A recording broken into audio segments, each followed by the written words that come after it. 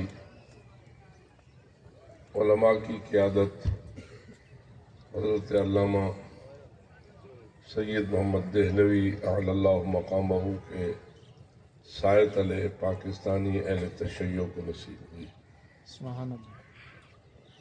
اس وقت بھی علماء کا اجتماع کراچی میں ہوا اور علامہ دہلوی کو اپنی قیادت کے لیے منتخب کیا گیا۔ پوری قوم ان کے جھنڈے تلے جمع ہوئی اور قومی مطالبات کمیٹی وجود میں آئی، اور انہیں مطالبات کمیٹی کے نام سے تنظیم کو آگے بڑھایا اور پاکستانی حکمرانوں کے سامنے شیعہ قوم کے بنیادی مطالبات کو پیش کیا، اور مقصد یہ تھا کہ ہمیں پاکستان میں ایسی زندگی نصیب ہونی چاہیے جو ہمارے اپنے مکتب کے مطابق ہو، ہمارے اپنے دین کے مطابق ہو، اور محمد و آل محمد کی تعلیمات کے مطابق ہو۔ ہمیں اس سے غرض نہیں ہے کہ کوئی کیا کر رہا ہے، ہماری اپنی زندگی تعلیمات محمد و آل محمد کے مطابق ڈھلنا چاہیے۔ سبحان اللہ۔ جس کو اس وقت مطالبات کمیٹی کا نام دیا گیا، اور 3 مطالبات قومی حالات کے مد نظر سامنے رکھے گئے۔ ایک مطالبہ آزاداری کی آزادی تھا، دوسرا شیعہ طلبہ کو شیعہ دینیات کی تعلیم سے مربوط تھا، اور تیسرا مطالبہ شیعہ اوقاف کو فقہ جعفریہ کے مطابق شیعہ مکتب اور فقہ کے مطابق صرف کرنے کا مطالبہ تھا۔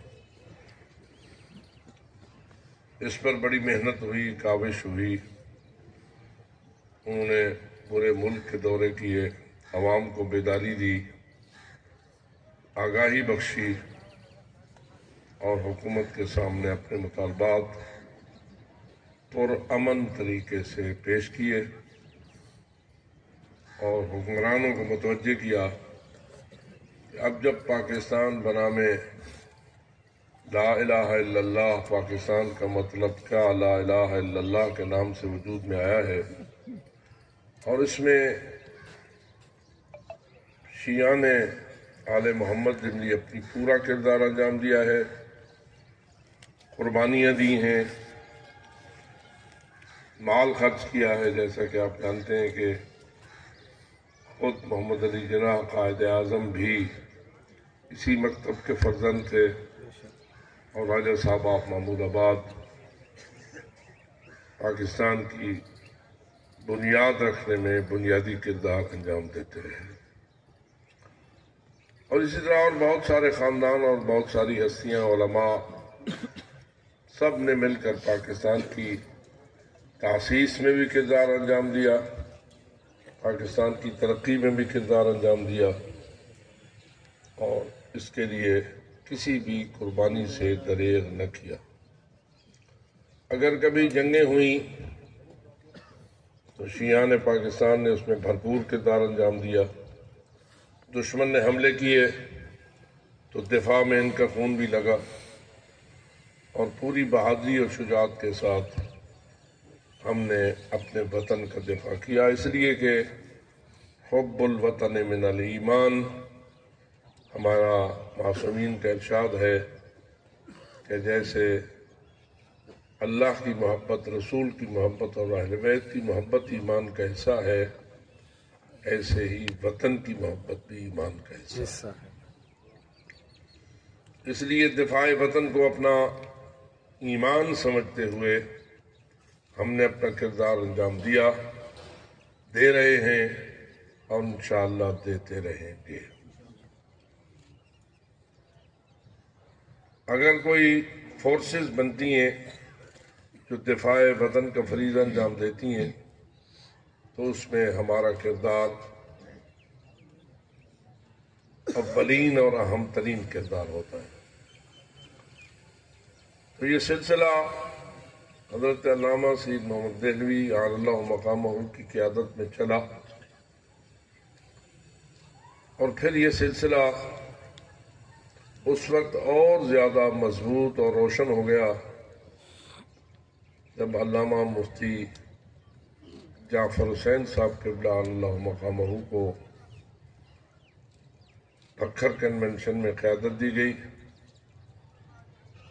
اس وقت چونکہ انقلاب اسلامی ایران بھی کامیاب ہو چکا تھا، مراجع اعظام بالخصوص حضرت امام خمینی رحمۃ اللہ علیہ کی قیادت پوری دنیا میں مثل آفتاب روشن ہو چکی تھی، اور ہر ایک کو یہ علم ہو چکا تھا کہ شیعہ علماء کیا حیثیت رکھتے ہیں اور وہ کس انداز سے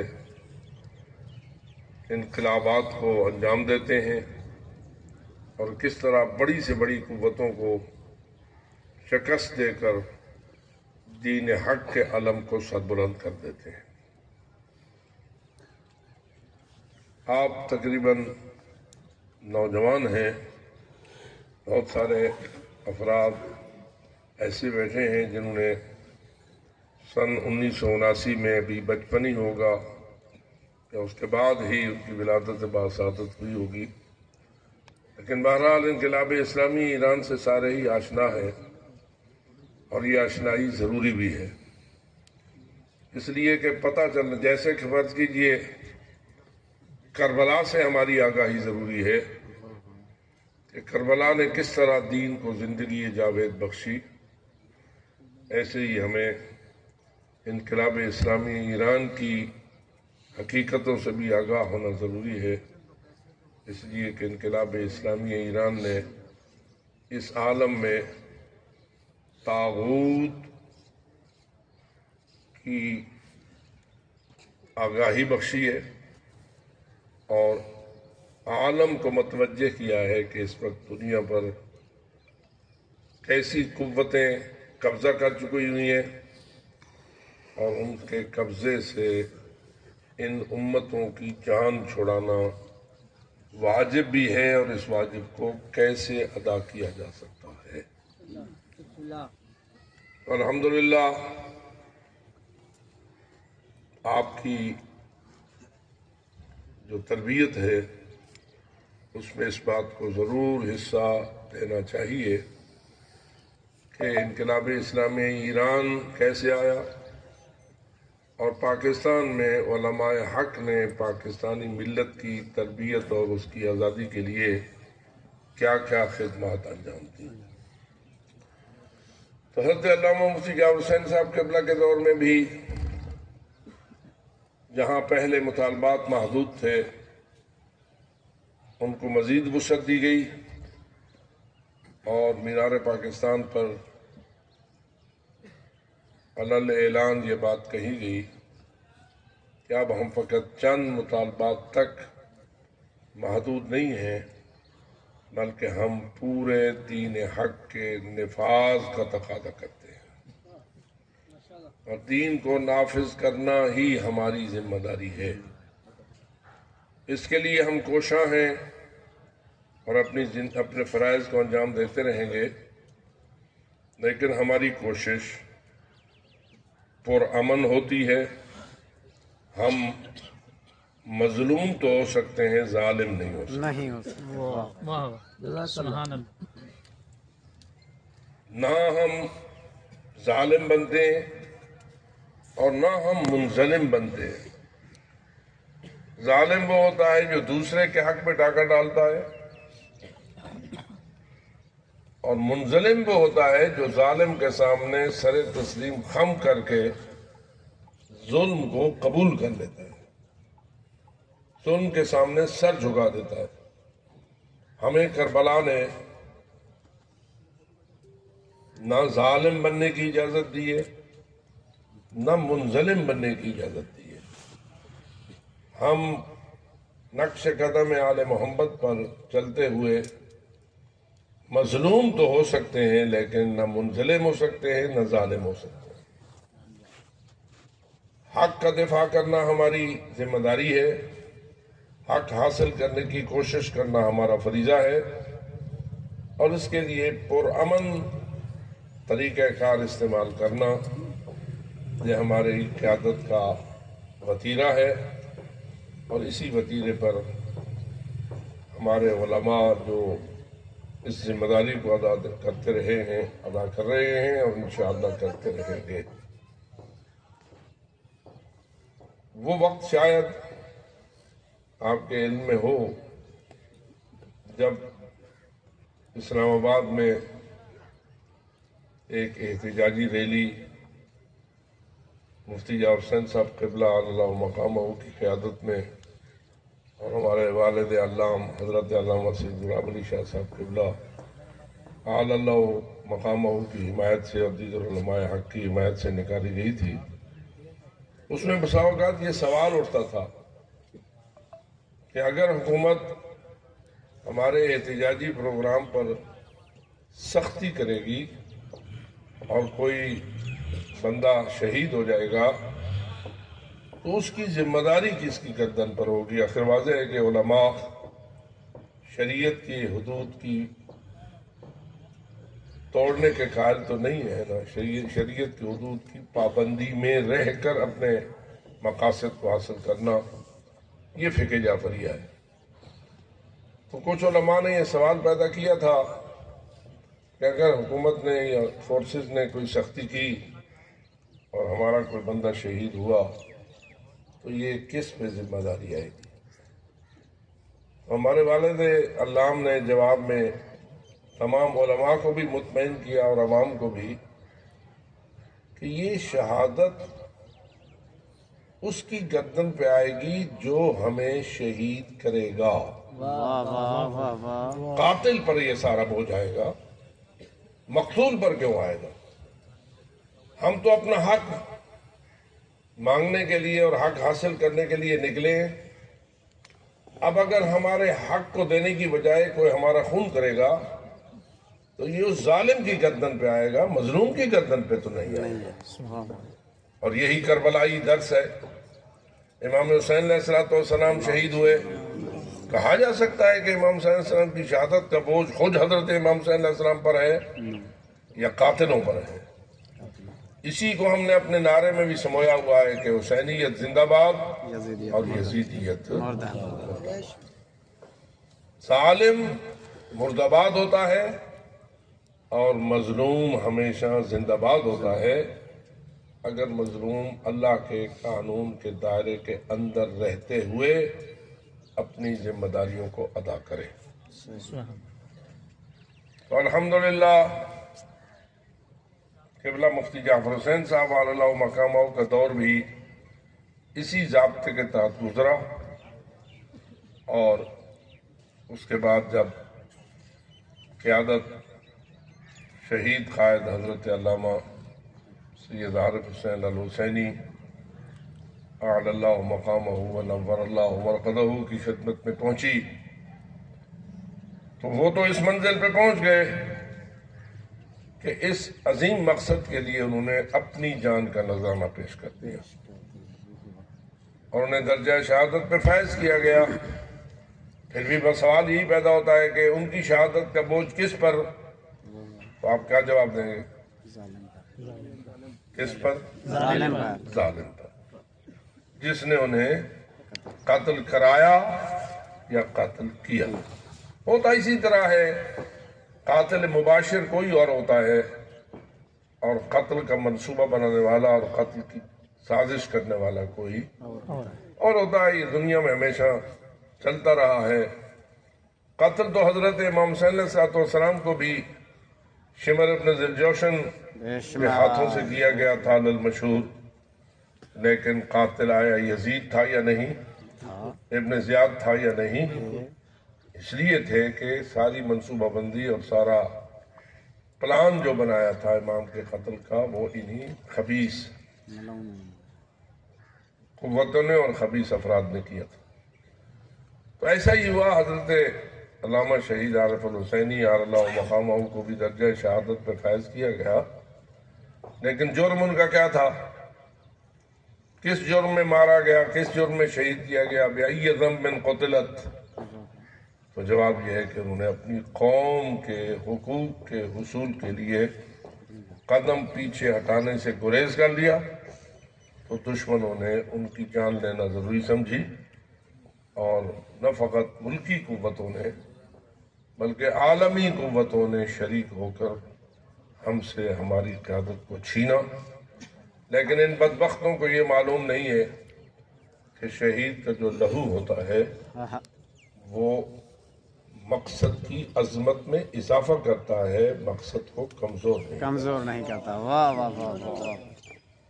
جس کی دلیل خود امام حسین علیہ السلام کی شہادت بھی ہے، کربلا کی شہادتیں بھی ہیں، اور تمام جتنی بھی اس مکتب کے بزرگان کی شہادتیں ہوئی ہیں، ہاں وہ ائمہ خدا تھے یا وہ معصومین تھے یا غیر معصومین علماء و مومنین تھے، سب کی شہادتیں حق کو سربلند کرنے کا باعث بن رہی ہیں اور بنتی رہیں گی. اس لیے ہم متوجہ کرنا چاہتے ہیں ان قوتوں کو کہ جو ہمارے حقوق ہمیں دینے کی بجائے ہمارے خون کی دشمن اور ہماری جان کے لینے کے درپے ہو جاتے ہیں، انہیں یاد رہے کہ آخر بارگاہ الہی میں ہر ایک نے پیش ہونا ہے. اس وقت پتہ چلے گا کہ جو بندوقیں تم ہماری طرف سیدھی کیا کرتے تھے وہ کتنی غلط تھیں، اور تم نے اس کا خمیازہ 1-2 سال کے لیے نہیں بلکہ ہمیشہ کی جہنم میں جل کر نبھانا ہوگا. اس لیے میں متوجہ کرتا ہوں کہ جس کے ہاتھ میں کوئی اختیار آتا ہے وہ اپنے اختیار کو استعمال کرتے ہوئے خوف خدا سے باہر نہ نکلے، اللہ کو یاد رکھے اور شریعت محمدی کو اپنے اوپر مسلط کرے. شریعت کے خلاف کوئی بھی اقدام کبھی کامیاب نہیں ہوتا، ایسے ہی ناکام ہو جاتا ہے جیسے یزیدیت ناکام ہو گئی. تو الحمدللہ حضرت علامہ قائد شہید سید عارف الحسینی نے بھی بڑی بیدار قسم کی قیادت کو نبھایا، قوم کو بیدار کیا. لیکن ایک جملہ یہ بھی آپ کی نظر ہو جائے، چند دن پہلے بھی میں ایک بزرگ کے قریب بیٹھا تھا، اور اس نے افسوس کیا، کہا کہ ہمارے شہر سے قائد کا قافلہ نہیں گزر پا رہا تھا، لیکن بہرحال ہم نے مجبور کیا وہ تشریف لائے۔ تو دوران گفتگو شہید قائد سے کسی نے سوال کیا، اتنے سال آپ کو گزرے، آپ نے قوم کے لیے کیا کیا؟ تو انہوں نے بڑے افسوس کے ساتھ آہ بھری اور یہ جملہ ادا کیا، ان چند سالوں میں ابھی میں اپنی قوم کو یہ بتانے میں کامیاب ہوا ہوں کہ میں بھی یا علی مدد کو مانتا ہوں۔ اللہ اکبر۔ یعنی میں بھی شیعہ ہوں، شیعہ پاکستانی شیعہ قوم کا قائد چند سالوں بعد آہ بھر کے کہتا ہے کہ میں ابھی تک یہ ثابت کرنے کی کوشش کر رہا ہوں کہ میں بھی شیعہ ہوں۔ اس جملے سے یہ بھی آپ کو معلوم ہونا چاہیے کہ آپ کی قوم کی سطح فکری کتنی بلند ہے یا کتنی پست ہے۔ آپ کے تربیتی جتنے بھی مساعی ہوتے ہیں، کوششیں ہوتی ہیں، جن میں اول نمبر پر آپ کی مجالس ہے، وہ قوم کو کیا دے رہی ہیں اور قوم کی سوچ کی سطح بلند کر رہی ہیں یا پست کر رہی ہیں۔ اس کا جائزہ لینا میرے خیال میں ہر تنظیمی فرد کا فریضہ ہے۔ آپ کے جو پیشوا ہیں، آپ کے جو سینئرز ہیں، انہیں بھی آپ کو بتانا چاہیے، اور آپ سب نوجوانوں کو خود بھی اس بات کی طرف متوجہ ہونا چاہیے کہ یہ ہماری تربیت ہمیں کہاں لے جا رہی تھی اور کہاں لے جا رہی ہے۔ جس قوم کے علماء بزرگان اور قائدین محترم، حتیٰ کہ مراجع اعظام کے بھی شیعہ ہونے کے بارے میں قوم کو یقین نہ ہو، تو بتائیے وہ قیادت کیسی کریں گے، قوم ان کی حمایت کیسے کرے گی؟ کیونکہ حمایت جو ہوتی ہے فقط زبانی نعروں کے ساتھ نہیں ہوتی، دل میں جب تک قیادت کی عزت داخل اور اس کی حقانیت داخل نہ جی، اس وقت تک آپ کے نعرے آپ کو کوئی فائدہ نہیں دے سکتے۔ اس لیے میں JSO کو یہ اپیل کرتا ہوں، فقط نعرے مارنا نہ سیکھ، دل میں محبت قیادت کو داخل کر جو تیرے دین اور مذہب کا حصہ ہے۔ جیسے رسول اکرم نے فرمایا کہ یا علی حبو کا ایمان، اے علی تیری محبت ایمان ہے۔ میں کبھی کبھی سوال اٹھاتا ہوں، یا رسول اللہ آپ نے یہ کیوں نہیں کہا کہ میری محبت ایمان ہے؟ آپ کا کیا خیال ہے، رسول اکرم کی محبت بھی ایمان ہے یا نہیں؟ بے شک۔ کیا رسول اکرم کی محبت کے بغیر کوئی مومن ہو سکتا ہے؟ نہیں۔ لیکن رسول اکرم کو یہ کیوں کہنا پڑا کہ یا علی تیری محبت ایمان ہے؟ تو اس کا مطلب یہ ہوا کہ جس کو راہبر مانتے ہو، جب تک اس سے قلبی محبت نہیں رکھو گے منافق بن جاؤ گے۔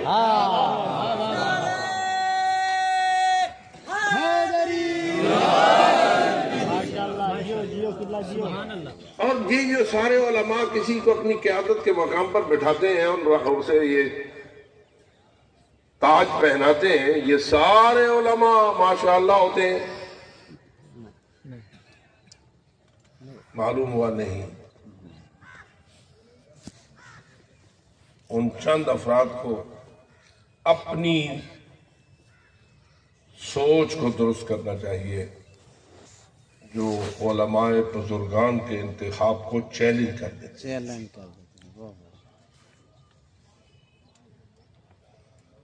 اور اس دور سے چونکہ ہم گزر چکے ہیں، اس لیے میں JSO کی خدمت میں ضروری ہے اپنی جوانی کے جذبات کو بھی کنٹرول میں رکھو، اور کسی کا غلام بننے سے پہلے یہ سیکھو کہ وہ دین کا غلام ہے بہت اچھے، سبحان اللہ سبحان اللہ، وہ امام کا غلام ہے، وہ نبی کا غلام ہے، واہ اور اگر اس کے کردار میں تجھے محمد و آل محمد کی غلامی نظر نہیں آتی تو پھر وہ تیرا سینئر بھی ہو، قائد بھی ہو، راہبر بھی ہو، پیشوا بھی ہو، تیرا کچھ نہیں لگتا، تیرا دشمن تو ہو سکتا ہے، تیرا دوست نہیں ہو سکتا۔ نہیں ہو سکتا۔ واہ واہ واہ، اللہ جزاک اللہ جزاک اللہ۔ اللہ اکبر، اس لیے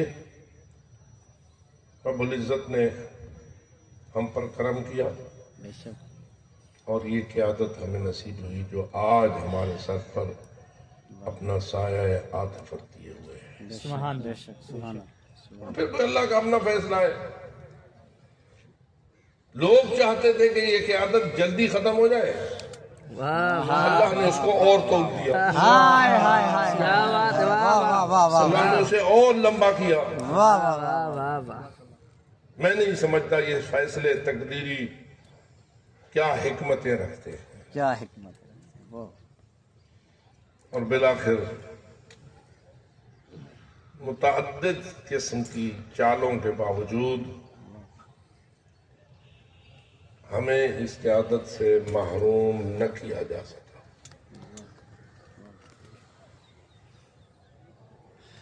عجیب ہے، راہبریت بھی وہی ہے، قیادت بھی وہی ہے۔ کبھی نمائندہ راہبریت پر حرف زنی کی گئی اور پتہ نہیں کیا کیا کہا گیا، لیکن نہ راہبر کسی کے دام میں آئے، نہ قائد نے شکست کھائی۔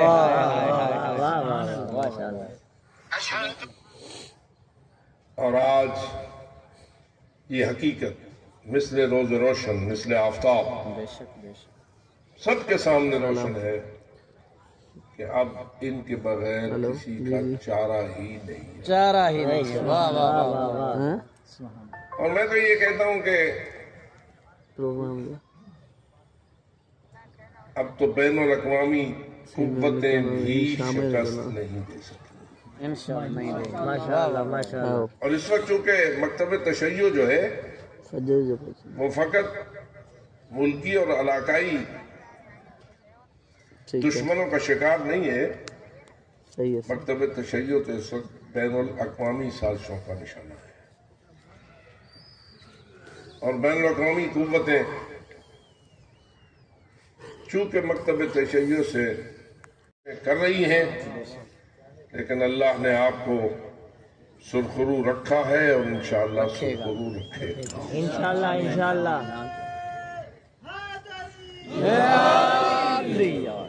عزیزان من، انسان کو بابصیرت ہونا چاہیے اور اللہ سے دعا کرنی چاہیے کہ اے اللہ مجھے زیادہ سے زیادہ حق سمجھنے کی بصیرت عطا فرما۔ بصارت بھی بڑی اللہ کی نعمت ہے، آنکھوں کی دید اور آنکھوں کی روشنی، لیکن میرے خیال میں دل کی روشنی جو ہے وہ آنکھوں کی روشنی سے بھی زیادہ ضروری ہے۔ جیسے وہ ایک روایت ہے کہ ابو بصیر نے مولا امام محمد باقر علیہ السلام عرض کیا تھا کہ مولا حضرت عیسیٰ علیہ السلام تو کسی کی آنکھوں پہ ہاتھ پھیرتے تھے تو اسے بینائی مل جاتی تھی، کیا آپ بھی ہاتھ پھیریں تو بینائی مل سکتی ہے؟ وہ خود نابینا تھا، مادرزاد نابینا تھا، تو امام نے گویا فرمایا کہ دل چاہتا ہے، اور آپ جانتے ہیں وہ کہ بھوکا کیا مانگے روٹی، اندھا کیا مانگے آنکھیں۔ اس نے کہا مولا دل تو ضرور چاہتا ہے۔ امام نے اپنا دست امامت پھیرا، اس کو بینائی نصیب ہوئی۔ اب آپ بتائیں جو 50-60 سال کا نابینا ہو اس کو مل جائیں آنکھیں، وہ اپنی آنکھوں سے کتنا مزہ لے گا۔ ہم جو بچپن سے آنکھوں والے ہیں ہم شاید اتنا اپنی آنکھوں سے مزہ نہیں لیتے جتنا کہ وہ تازہ بینائی لینے والا مزہ لیتے ہیں۔ مل گئی بینائی اسے. کچھ دیر تک تو مولا نے انتظار کیا، اس نے اپنی آنکھوں کا مزہ لیا. اس کے بعد مولا نے فرمایا اے ابو بصیر، اللہ نے تجھے نابینا پیدا کیا تھا، تیرے لیے اللہ نے اس نابینائی کے عوض میں جنت کا ایک خاص درجہ مختص کیا ہوا ہے. اب بتا، بینائی رہے اور وہ درجہ واپس ہو جائے، یا بینائی واپس ہو جائے اور وہ درجہ بحال رہے؟ اب فرمائیے یہ اس کا امتحان تھا یا نہیں؟ کس چیز کا امتحان تھا؟ یہ اس کی بصیرت کا امتحان تھا. کس کا امتحان تھا؟ بصارت تو پہلے نہ تھی، پھر مل گئی، لیکن جو امام نے سوال کیا تھا وہ اس کی بصیرت کا امتحان تھا کہ کیا یہ جنت کے اس اعلیٰ درجے سے زیادہ محبت رکھتا ہے یا چند ان کی آنکھوں کی بینائی سے محبت رکھتا ہے. بالآخر اس کی بصیرت نے اسے یہ جواب دینے پر مجبور کیا کہ مولا، جیسے پہلے گزری ہے پھر بھی بقایا زندگی گزر جائے گی، میں جنت کے اس درجے سے محروم نہیں ہونا چاہتا. اس لیے میں آپ سے عرض کر رہا ہوں کہ بصیرت بہت بڑی اہمیت رکھنے والی نعمت خدا ہے، اور محمد و آل محمد کا انعام یہ ہے کہ انسان کی بصیرت میں اضافہ کرتے ہیں. ہم تو ویسے ٹھیک ہے دعائیں مانگتے ہیں اپنی دنیاوی مشکلات کی حلالی کے لیے، مانگنی چاہیے، لیکن آخرت کی مشکلات کی حلالی جو ہے وہ دنیا کی مشکلات کی حلالی سے زیادہ. اس لیے آپ سب کو امیر المومنین کی اس وصیت کے مطابق کہ اوصیکم بتقوی اللہ و نظم امرکم و صلاح ذات بینکم. اے میرے ماننے والو، میں تمہیں وصیت کرتا ہوں اس بات کی کہ اللہ سے ڈرتے رہنا اور تقوی اختیار کرنا، اپنے امور کو منظم رکھنا اور باہمی اختلافات کی اصلاح کر کے اختلافات کو ختم کر دینا. اب آپ فرمائیے تنظیم بھی اہم ہے لیکن تقوی اس سے اہم تر ہے یا نہیں؟ بے شک بے شک تقوی اہم تر. آپ کے یہ کنونشن جو ہوتے ہیں ان میں تنظیم کی بڑی زیادہ اہمیت پر روشنی ڈالی جاتی ہے. میں مانتا ہوں تنظیم تسبیح کے دانوں کے منظم ہونے کا نام ہے. واہ واہ واہ واہ واہ. اگر دانے بکھر جائیں تو وہ تنظیم سے نکل جاتے ہیں، اور دانے اگر اپنے اس دھاگے میں پروئے رہیں اور جہاں ان کا مقام ہے وہاں رہیں اور وہاں رہ کر اپنی خدمت کو انجام دیں تو پھر وہ تسبیح کام بھی کرتی ہے اور اس کا فائدہ بھی ہوتا ہے. تو آپ تنظیم سازی میں یقیناً محبت کریں اور اپنے اپنے مقام کو سمجھیں، اپنی اپنی فعالیت پر پوری محنت کریں، اور ہر ایک پرزہ اگر اپنا صحیح کام کرے گا تو مشین جو ہے وہ صحیح نتیجہ دے گی، اور اگر ایک پرزہ بھی درمیان میں گڑبڑ ہو جائے گا تو پوری مشینری جو ہے وہ کام نہیں کر سکے گی. منظم تو آپ کو ہونا چاہیے، اور جس کا جو مقام ہے اس مقام کی عزت دوسرے کو کرنی چاہیے. لیکن میرے خیال میں تنظیم سے بھی زیادہ اہم تقوی ہے. بے شک بے شک. اگر آپ کے اندر تقوی نہیں، آپ فقط تنظیم ہے تو پھر آپ محمد و آل محمد کی تنظیم نہیں ہے. بے شک. جبکہ آپ تو جعفری تنظیم ہے یا غیر جعفری تنظیم؟ جعفری تنظیم ہے. آپ کا نام کیا ہے؟ جعفری. شروع ہی کہاں سے ہوتا ہے؟ جعفری. جعفری اسٹوڈنٹ سے. تو آپ کے اندر جعفریت موجود ہونی چاہیے، اور جعفریت عبارت ہے تقوی خداوندی سے. جب تک آپ کو واجبات کا پتہ نہ ہوگا آپ تقوی اختیار نہیں کر سکیں گے. محرمات کا پورا علم نہیں ہوگا آپ متقی نہیں بن سکیں گے. مستحبات سے آشنائی نہیں ہوگی تقوی برقرار نہ رہ سکے گا.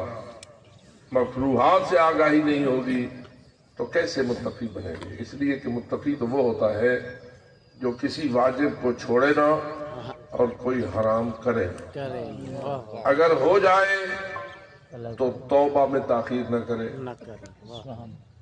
غیر معصوم ہے نا ہم، پہلے تو واجب ترک نہ ہو، اور اگر ہو جائے تو کیا کرے؟ فوراً توبہ کر کے اس واجب کو ادا کریں، اگرچہ اس کی قضا کے اعتبار سے بھی اسے ادا کرنا ہو۔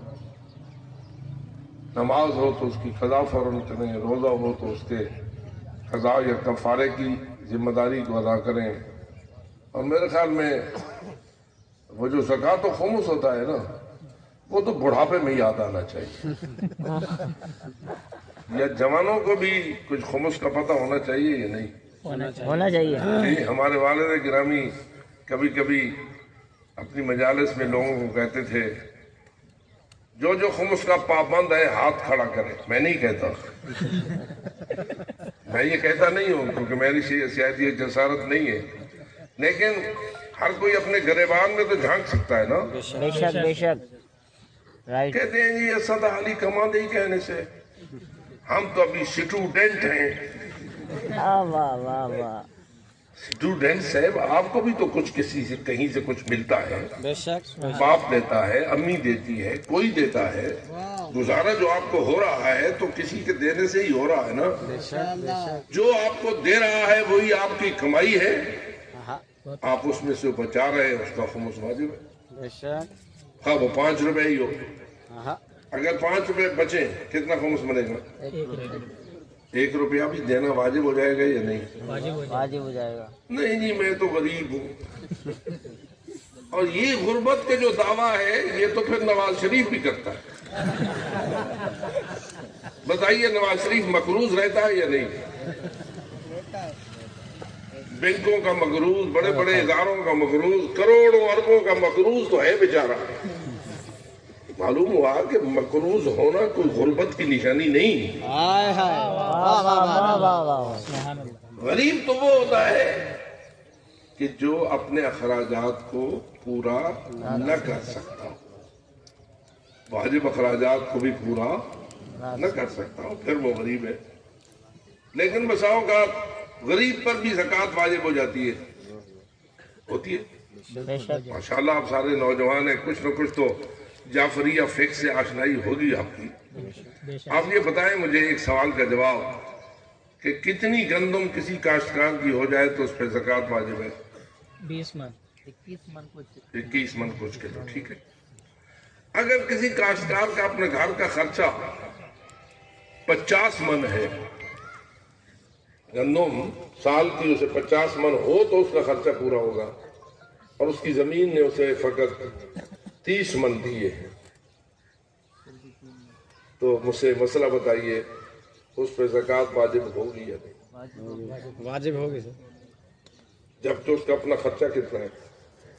50 من ہے، یعنی اس کی آمد اس کے اپنے اخراجات سے بھی کم تر ہے، لیکن زکوٰۃ اس لیے واجب ہو جائے گی کہ زکوٰۃ کا نصاب پورا ہو گیا ہے۔ اب بتائیے وہ غریب تو ہے اس لیے کہ اس کی آمد اس کے خرچے سے کم تر ہے، لیکن پھر بھی اس پہ زکوٰۃ واجب ہوگی یا نہیں؟ ہو جائے گی۔ تو اس کا مطلب یہ ہوا اس قسم کے غریب پر زکوٰۃ بھی واجب ہو سکتی ہے، اور اس قسم کے غریب پر خمس بھی واجب ہو سکتا ہے۔ کچھ پوچھو تو صحیح، خود ہی عالم نہ بن بیٹھو۔ میں بہت دیکھتا ہوں، بلکہ بسا اوقات بعض محفلوں میں بیٹھا ہوتا ہوں، ایک بندہ مجھ سے سوال کر رہا ہوتا ہے، کوئی فقہی سوال، مجھ سے پہلے آپ جیسا کوئی بندہ بیٹھا ہوتا ہے اسے جواب دینا شروع کر دیتا ہے۔ پھر مجھے کہنا پڑتا ہے یار تھوڑا جا جلی، کوئی تھوڑا جا اپنے آپ کو حوصلے میں رکھ۔ وہ سوال جب مجھ سے کر رہا ہے تو تو جلدی نہ کر، میں جواب دوں گا، پھر اگر میں نے جواب صحیح دیا تو تائید کر دینا، نہ دیا تو میری اصلاح کر دینا، لیکن اتنی جلدی تو نہ کر۔ اس لیے کہ علم کو بھی برداشت کرنا بڑا حوصلہ مانگتا ہے۔ بے شک، بندے دا جو ہے نا علم دا پیمانہ ایک ویلے چھلک ہے، تو آپ کے علم کے پیمانہ چھلکنا نہیں چاہیے۔ صبر و حوصلے کے ساتھ اپنے علم کو بھی برداشت کیجیے۔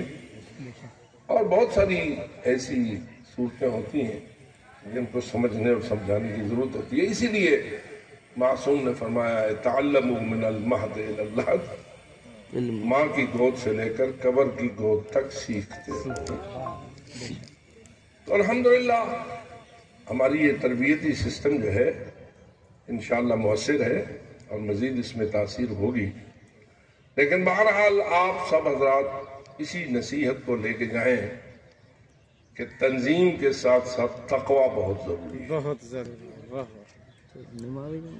آپ یہاں فقط تنظیم سیکھنے نہ آئیں بلکہ تقوی کی اہمیت کو بھی سمجھیں، سیکھیں. تب آپ امام المتقین کے غلام ہیں. واہ واہ واہ واہ واہ واہ. اگر آپ کے اندر میرے اندر تقوی نہیں ہے تو پھر میں مولا علی کو اگر اپنا امام کہتا ہوں تو صحیح نہیں کہتا ہوں، اس لیے کہ وہ تو متقیوں کے امام ہیں، وہ غیر متقیوں کے امام. بے شک بے شک. اشہد ان امیر المومنین و امام المتقین علی ولی اللہ. تو اسی بتقوی اللہ، مولا فرماتے ہیں کہ میں تمہیں اللہ سے تقوی کی وصیت کرتا ہوں، ونظم امرکم، اور اپنے معاملات کو منظم رکھنے کی وصیت کرتا ہوں، وصلاح ذات بینکم. یہ بھی ایک بڑی مشکل بات ہے. جس پہ ناراض ہوا قبر تک ناراض، جس کے ساتھ اختلاف ہوا وہ کبھی ختم نہیں ہوگا. تنظیمی برادران کی ایک کمزوری یہ ہے، بس اس بات کو ختم کر رہا ہوں.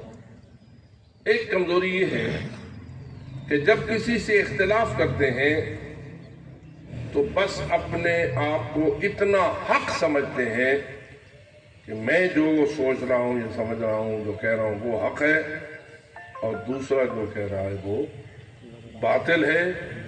اپنے حق کے ناحق ہونے پہ غور نہیں کرتے اور اس پہ کوئی سوالیہ نشان لگانے کی کوشش نہیں کرتے. کیا خیال ہے، بندہ اگر تنظیمی بھی ہو تو کبھی غلط بھی سوچ سکتا ہے یا نہیں؟ سوچ سکتا ہے مگر سوچنا اسے بھی تو غلط اور صحیح کی پہچان کے لیے کچھ نہ کچھ گنجائش رکھنی چاہیے نا. ہو سکتا ہے کہ تو اور تیرا جو سکھانے والا ہے دونوں ہی غلط ہوں اور تمہیں کوئی ایسی بات پہ یقین ہو گیا ہو کہ جو یقین جہل مرکب ہو، حق نہ ہو. کیونکہ جہل مرکب کیا ہوتا ہے؟ ایسا جاہل جو اپنے جہالت کے علم ہونے پر یقین رکھے اور اپنی جہالت کو حق سمجھے. اور جو جاہل مرکب ہوتا ہے اس کا ہدایت پانا بڑا مشکل ہوتا ہے. تب ہدایت پاتا ہے جب وہ اپنی جہالت کا اقرار کرتا ہے کہ میں بھی غلط ہو سکتا ہوں. آپ کی ایک اچھی صفت یہ ہے کہ جب کوئی بات کہتے ہیں نا تو مقدمتاً یہ کہہ دیتے ہیں ہو سکتا ہے میں غلط کہہ رہا ہوں لیکن میں یہ بات کہتا ضرور ہوں. یہ جو ہو سکتا ہے اس کو ذرا تھوڑا سا اور پکا کیجیے اور سمجھیے کہ ہو سکتا ہے کہ میں نے بھی غلط سوچا ہو. اس سے فائدہ یہ ہوگا کہ بہت ساری وہ مصیبتیں جو قومی امور میں آتی ہیں ان کی اصلاح ہو جائے گی اور معاملہ جو ہے وہ درست ہو جائے گا. اللہ نے ہمارے لیے اس زمانے غیبت میں تقلید کو واجب کیا ہے اور اپنے علم پر بھروسہ کرنے کی اتنی اجازت نہیں دی ہے جتنا اپنے زمانے کے عالم کے علم پر بھروسہ کرنے کو واجب قرار دیا ہے. اس لیے میں سمجھتا ہوں کہ آپ حضرات تقلید کی حقیقت کو بھی سمجھیں اور فقط نام کی تقلید نہ ہو بلکہ حقیقی تقلید ہو. فقط اتنا پتہ نہ ہو کہ میں فلانے کا مقلد ہوں بلکہ یہ پتہ بھی ہو کہ اس فلاں بزرگ کا فرمان فتویٰ کیا ہے تاکہ اس پر آپ آگاہی بھی حاصل کریں اور اس پر عمل بھی کریں. اللہ تعالیٰ کی ذات سے التجا کرتا ہوں کہ ہمیں صراط مستقیم پر گامزن رہنے کی توفیق بخشے اور انفرادی امور کے ساتھ ساتھ قومی اور اجتماعی امور میں بھی صراط مستقیم کی معرفت عطا فرمائے اور صراط مستقیم پر چلتے رہنے کی توفیق عطا فرمائے. وآخر دعوانا ان الحمد لله رب العالمين. والسلام علیکم ورحمۃ اللہ.